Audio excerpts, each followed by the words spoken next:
You know, when we talk about diseases like dementia, the conversation so often revolves around loss. But what if technology, specifically AI, could start to change that story? What if it could offer a new kind of hope?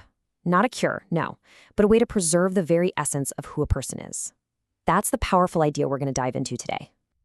This quote right here, it absolutely nails the heart of what we're exploring. The idea of AI as a custodian of identity. I mean, that's not a data processor, that's a guardian. A guardian of a person's life story, their quirks, their sense of humor, and that is a truly profound shift in how we think about care. So it's a huge question, right? How can lines of code possibly connect with something as deeply human as our identity, our soul? Well, let's break it down and see how this could actually work. To really get the solution, we first have to respect the problem.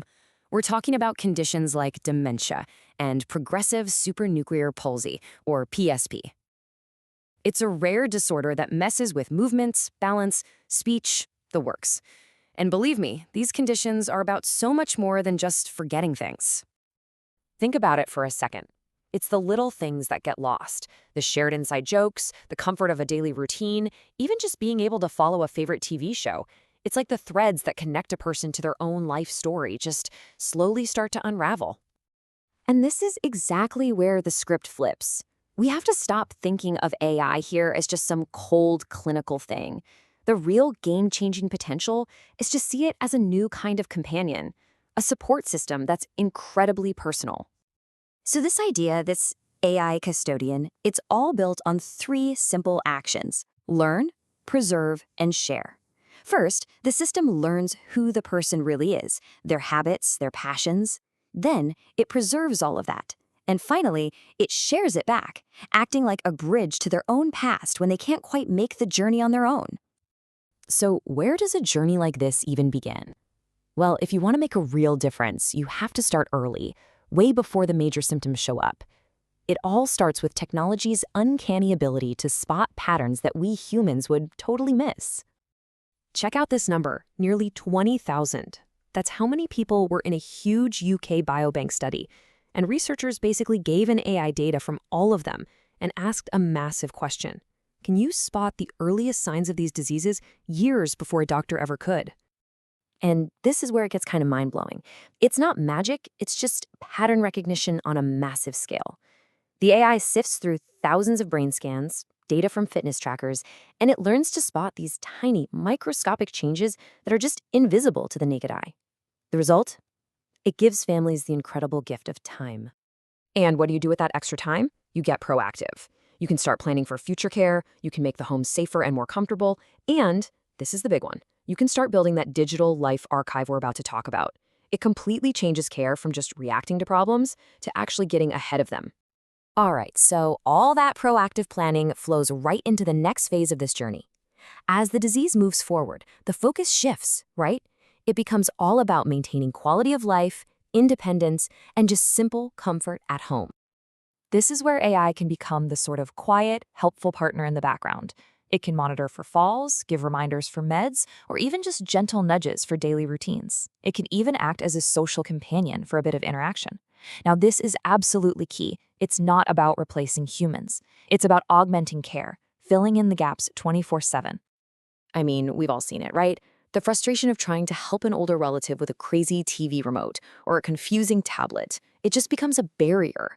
Now compare that to an AI-powered interface. It learns what a person actually loves, their favorite old movie, family photos, a specific playlist, and just serves it up as a simple tap here option.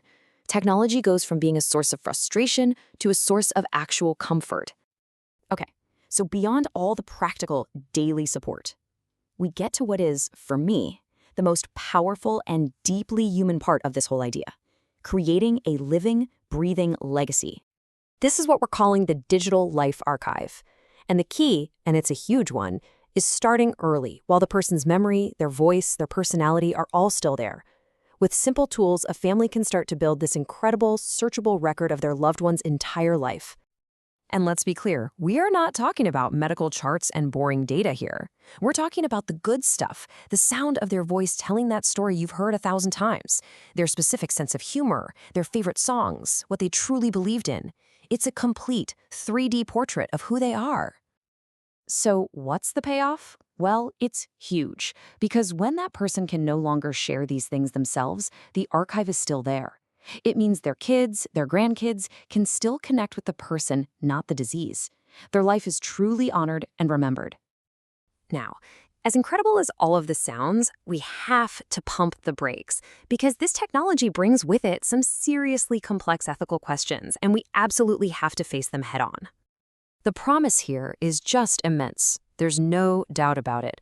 But how we roll it out has to be guided by caution, by respect, and by a very deep sense of responsibility.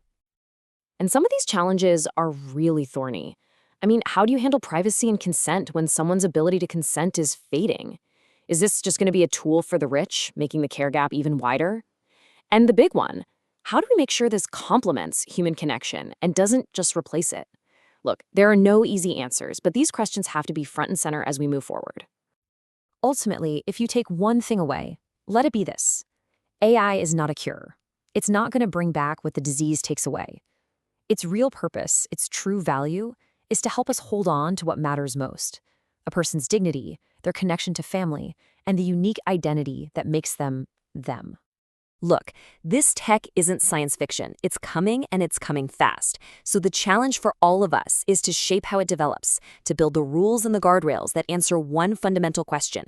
How do we make sure that in our quest to solve this human problem, we always put our humanity first?